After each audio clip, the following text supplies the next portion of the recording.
Good morning students. आज हम law of taxation के बारे में समझेंगे, इसके बारे में चर्चा करेंगे।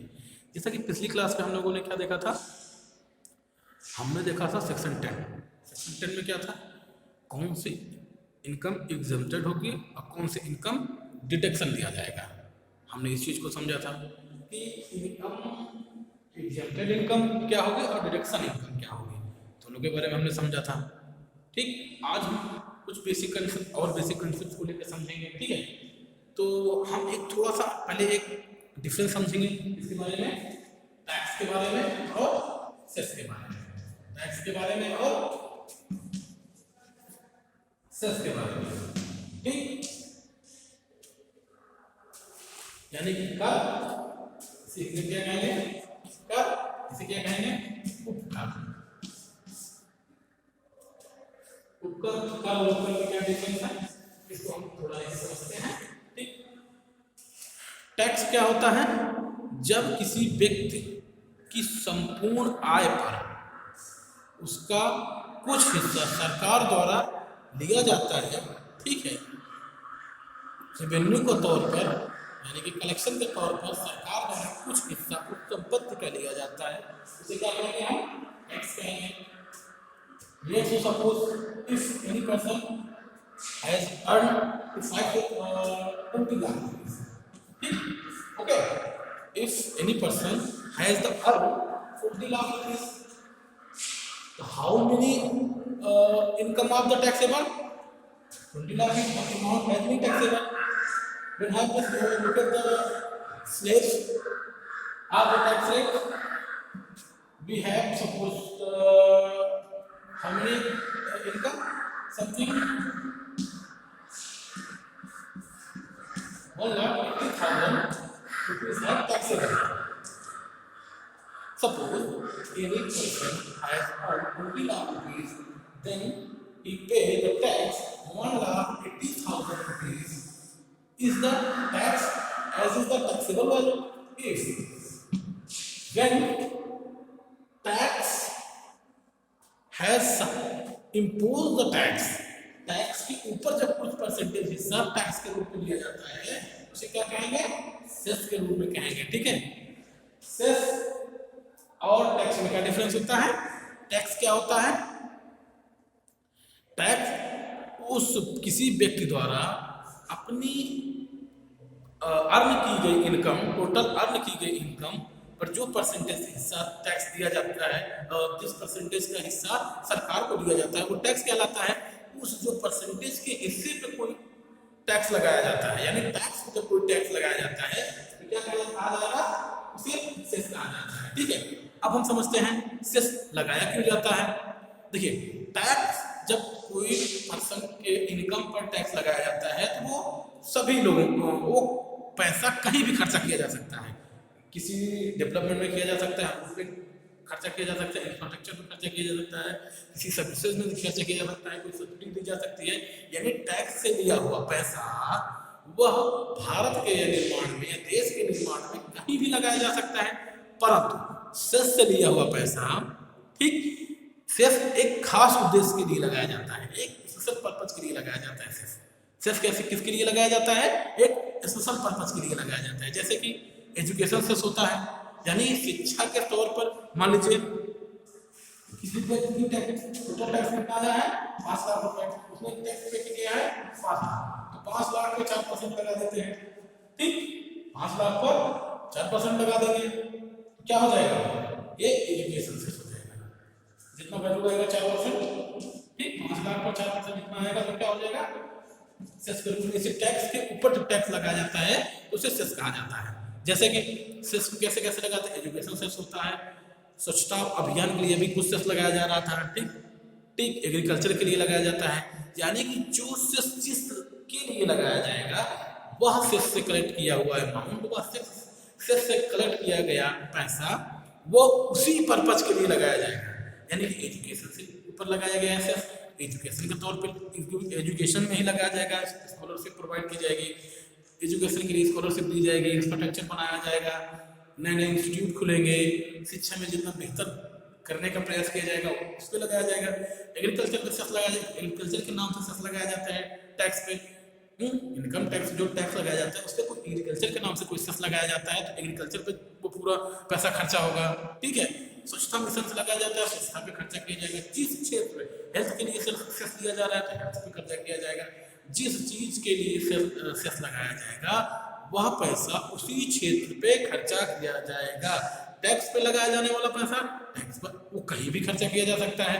सेस से लगाया हुआ पैसा जिस सेस के लिए जो पैसा लगाया जाएगा उसी के लिए वह खर्चा किया जाएगा। ठीक है, तो हमने क्या देखा, टैक्स और सेस में डिफरेंस हमने देख लिया। ठीक, अब हम देखते हैं टैक्स प्लानिंग क्या होती है।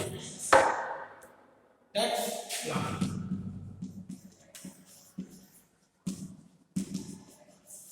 टैक्स प्लानिंग सीखने के हिंदी में क्या कहेंगे,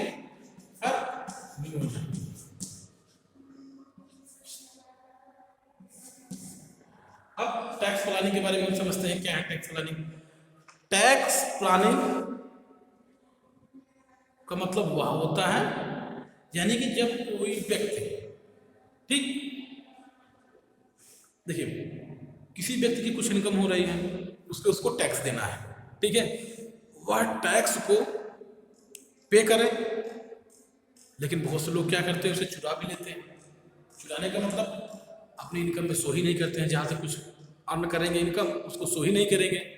तो ठीक, लेकिन क्या होता है टैक्स प्लानिंग का मतलब एक प्लान तैयार करना होता है। टैक्स को बचाने के लिए एक लीगल वे के माध्यम से जो प्लान तैयार किया जाता है वो टैक्स प्लानिंग होती है। ठीक है, यानी कि आप पूरे इनकम टैक्स एक्ट को अच्छे से पढ़िए, समझिए, एक एक जगह को पढ़िए, एक एक लाइन को पढ़िए, तो आप कहाँ कहाँ से डिडक्शन ले सकते हैं, कैसे उसको एग्जम्प्ट करा सकते हैं। यानी कि टैक्स को कम करने के जो लीगल तरीके होते हैं, लीगल तरीकों के माध्यम से टैक्स को कम करना क्या कहलाएगा, टैक्स प्लानिंग कराएगा। Tax planning is the include legal way of reduce the income tax, that the tax planning. Tax planning, what is the tax planning?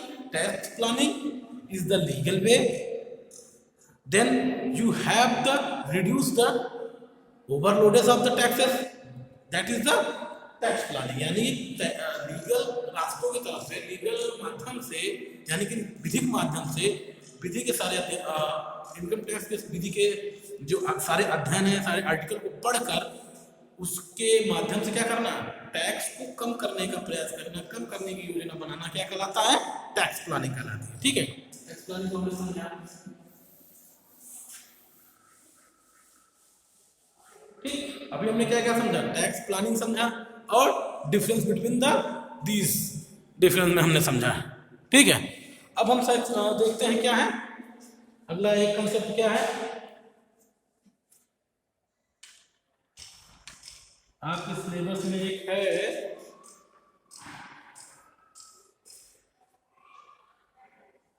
Tax evasion and tax avoidance.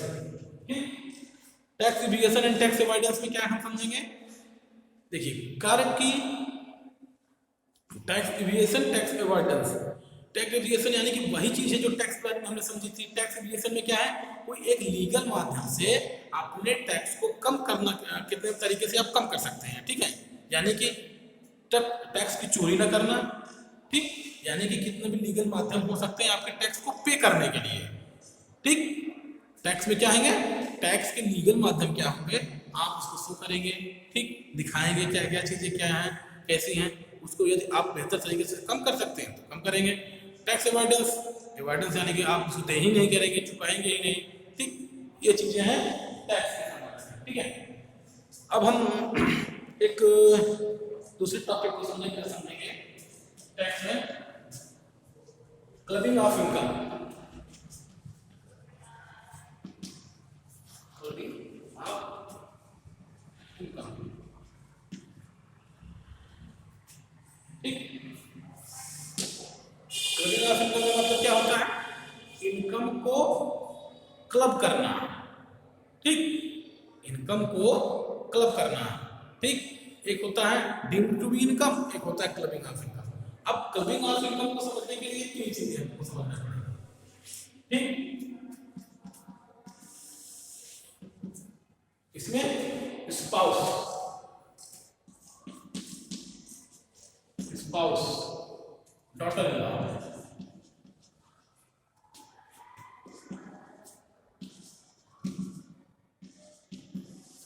और minor.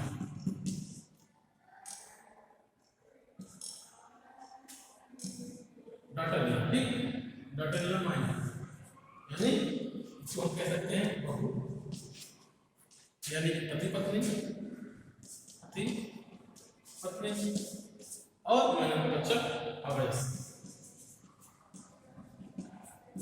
इस चीज को हम समझेंगे, ठीक। Clubbing of income, अब देखिए clubbing of income का मतलब क्या होता है, पहले इस कॉन्सेप्ट को समझते हैं, फिर इसके बारे में हम तीनों चीजों को लेकर समझेंगे, ठीक। Clubbing of income, deemed of income, ये दोनों एक साथ चलती हैं। पहले हम क्लबिंग ऑफ इनकम को पढ़ेंगे, फिर डीम्ड ऑफ इनकम को देखेंगे क्या होता है। ये दोनों section Indian income tax act section 65, 67, 68, ठीक, यहाँ पे आपको मिलेंगे। अभी हम इसके कंसेप्ट को समझेंगे, फिर हम इसको डिवाइड कर लेंगे, ठीक है। तो क्लबिंग ऑफ इनकम को समझेंगे किस चीज में। क्लबिंग ऑफ इनकम में क्या होता है, जब कोई पर्सन, मान लीजिए मिस्टर ए है, ठीक, मान लीजिए मिस्टर ए, ठीक, इनके पास बहुत सारा पैसा है, इन्होंने बहुत सारी पैसा अर्न किया है, ठीक, इन्होंने 1 करोड़ रुपए का अर्न किया है, लेकिन अब 1 करोड़ पर 30% का टैक्स देना पड़ेगा, ठीक, यहाँ पे 80%, 80 लाख 30% का टैक्स देना पड़ेगा। तो ये क्या करेंगे, अपना पैसा अपने पत्नी के नाम पे कर देंगे, हैं, ठीक है। अपने पैसे का कुछ ऐसे इनडायरेक्ट रूप से जिसको समझ में ना आए, अपने पत्नी के नाम पे कर देंगे, वाइफ के नाम पे, या अपने बहू के नाम पे, ठीक, डॉटर इन लॉ के नाम पे, या फिर अपने बच्चे के नाम पे, बच्चे यानी कि चाइल्ड के नाम पे। यदि कोई पर्सन अपनी इनकम अपने पत्नी, अपने बहू और अपने बच्चे के नाम पे, अवयस्क बच्चों के नाम पे छुपाने का प्रयास करता है, टैक्स को डाइवर्ट करने का प्रयास करता है, तो वह पूरी इनकम कितनी मानी जाएगी, की मानी जाएगी। ये सब इनकम अलग कर दिया जाएगा, जोड़ दिया जाएगा, किसके इनकम में जोड़ दिया जाएगा, मिस्टर ए की इनकम में जोड़ दिया जाएगा, मिस्टर ए का ही पैसा माना जाएगा, ठीक। अब हम समझते हैं, एक एक चीज को सब लेकर समझते हैं, ठीक है। क्लबिंग ऑफ इनकम में हम एक एक चीज को लेकर समझते हैं, ठीक। तो सबसे पहले हम क्या समझते हैं, स्पाउस,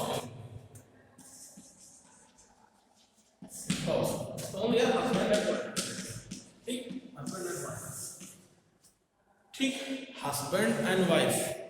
जब कोई व्यक्ति अपना पैसा, ठीक, अपने, देखिए जैसे मिस्टर ए है, ठीक, अब मिस्टर बी की वाइफ है, मिस्टर ए हस्बैंड है और एक वाइफ है। इन्होंने क्या किया, कुछ एक ऐसा पैसा कहीं इन्वेस्ट कर दिया, जहाँ इन्वेस्ट कर दिया है उसको इन्वेस्ट करके कह दिएगा, मान लीजिए कुछ नहीं खरीद दिया, ठीक है, मान लीजिए एक जगह खरीद दे दी गई, मिस्टर सी को कह दिया गया कि इस आप संपत्ति को मेरी संपत्ति में आपके नाम पर दे रहा हूँ, आपकी जिंदगी तक आपके पास रहेगी, लेकिन इससे जो आपका फायदा होगा आप इसको पहुंचा दीजिए, मेरी वाइफ को आप पहुंचा दीजिए, ठीक। लेकिन ऑनरशिप किसके पास है, ऑनरशिप इन्हीं के पास है, ऑनरशिप स्वामित्व इन्हीं के पास है, लेकिन उसका यूज का जो बेनिफिट है हमें ना देकर हमारी वाइफ को दे दीजिए, इसकी वाइफ को दिया गया अमाउंट होगा वो मिस्टर ए का ऐड किया जाएगा, ठीक। क्लबिंग ऑफ इनकम समझ में आया। यानी कि जब किसी व्यक्ति के द्वारा अपने या कोई वाइफ अर्न कर रही है, अपने पति के नाम पे कुछ बेनिफिट दे रही है, तो सबसे ज्यादा जिसकी इनकम होगी उसी के तौर पे उसको दे दिया जाएगा, बात समझ में आई, उसकी इनकम को क्लब कर दिया जाएगा। मान लीजिए एक घर इन्होंने ले लिया, ठीक, अब मान लीजिए किसी कंपनी में एक है, एक किसी कंपनी में बड़े हाई पोस्ट पे है, एक चीज को लेकर समझते हैं हम, किसी कंपनी में किसी हाई पोस्ट पे, ठीक, बहुत बड़े पोस्ट पे है, इन्होंने अपनी पत्नी को, अपनी वाइफ को, ठीक है, अपनी वाइफ को दे दिया, एक ऐसे पोस्ट पे बैठा दिया न उसके पास ना कोई टेक्निकल क्वालिटी है, ना टेक्निकल क्वालिटी है, ना उस योग्य है, ना उसके पास क्वालिफिकेशन है, ठीक है, ना उनके पास टेक्निकल क्वालिटी है ना क्वालिफिकेशन है, लेकिन सैलरी इस टेक्निकल क्वालिटी और क्वालिफिकेशन के बराबर की दे रहे हैं।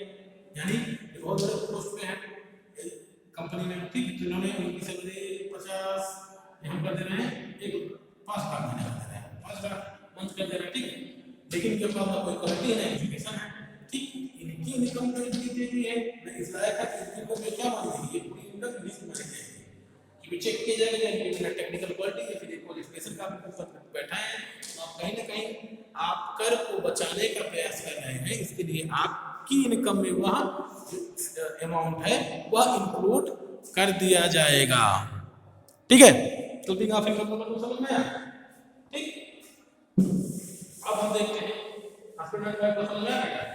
हस्बैंड एंड वाइफ में क्या होगा, जब कोई हस्बैंड अपने इनकम का कुछ बेनिफिट अपनी वाइफ को ट्रांसफर कर देता है, ठीक, लेकिन वो किस लिए करता है, अपनी इनकम को बचाने के लिए करता है, तो क्या माना जाएगा, उसकी पूरी इनकम उसी के अकाउंट में, उसी के जो जो उसका असेसमेंट ईयर होगा उसमें इंक्लूड कर दी जाएगी, ठीक है।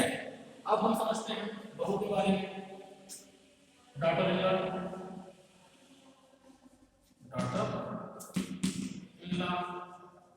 यानी कि बहू, इसमें दामाद नहीं आएंगे, ठीक, दामाद नहीं आएंगे। अब क्या होता है, मान लीजिए मिस्टर ए के ससुर हैं, उनके पास बहुत पैसा है, इन्होंने बी इनकी डॉटर इन लॉ, बी इनकी डॉटर इन लॉ, इनके नाम पे कुछ प्रॉपर्टी या कुछ चीजें कर दिया है, ट्रांसफर कर दिया है, ठीक है, कुछ प्रॉपर्टी या कुछ बॉन्ड या कुछ सिक्योरिटी इनको ट्रांसफर कर दिया है। लेकिन इनसे पाने वाला जो बेनिफिट है, एटीएम कार्ड है, जो भी चीज है, इसके पास ले लेते हैं, ये ले लेते हैं, ठीक है, इनके पिताजी ले लेते हैं, ठीक, इनके फादर इन लॉ ले लेते हैं। तो क्या कहा जाएगा, ये जो फायदे के लिए ले रहे हैं, तो क्या की जाएगी, वो सब क्लब कर दी जाएगी, क्या बोला जाएगा, clubbing of income, clubbing of income आ जाएगा, ठीक, क्लबिंग ऑफ इनकम, ठीक। क्लबिंग ऑफ इनकम में क्या होगा, कोई अपने बहू को, ठीक, कोई बेनिफिट देता है या कोई पैसा जमा करता है उनके नाम पे, जिसकी अपने टैक्स को बचाने के लिए, क्या माना जाएगा, उसकी वह इनकम मानी जाएगी। एक अकाउंट में एक जो अकाउंट बनेगा टैक्स का, उसी के पूरा असेसमेंट ईयर में जितना टोटल इनकम आएगी उसमें जोड़ा जाएगा, ठीक। अब बात आती है तीसरा हम समझते हैं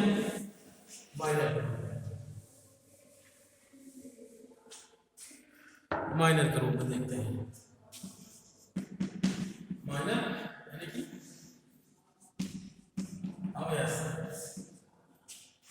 मिस्टर ए हैं, इनके 3 बच्चे हैं, ठीक, 3 बच्चे क्या हैं, 3 बच्चे हैं। अब ये सब क्या है, बिलो द 18 ईयर है, बिलो द 18 ईयर है, यानी कि 18 साल तक, 18 साल तक का टैक्स पे ही नहीं कर सकते। इन्होंने अपनी इनकम का 10 लाख इनको दे दिया, ठीक है, 25 लाख इनको दे दिया, 30 लाख इनको दे दिया। इनका जो इन्होंने अपने अमाउंट इनको दिए हैं, क्या माना जाएगा, ये सारी इनकम जोड़ के क्लब करके मिस्टर ए के टोटल इनकम में जोड़ी जाएगी। ये किसकी इनकम मानी जाएगी, इनकी इनकम ना माने की किसकी इनकम मानी जाएगी, ए की इनकम मानी जाएगी, ठीक है। क्लबिंग ऑफ इनकम मतलब समझ में आया, जब बच्चे अवेस्ट होते हैं उनको कोई बेनिफिट दिया जाता है, उसके हिसाब से क्या होगा, उसके अकाउंट में उनके इनकम में वो चीज जोड़ दी जाएगी, ठीक, क्लबिंग ऑफ इनकम में, ठीक है।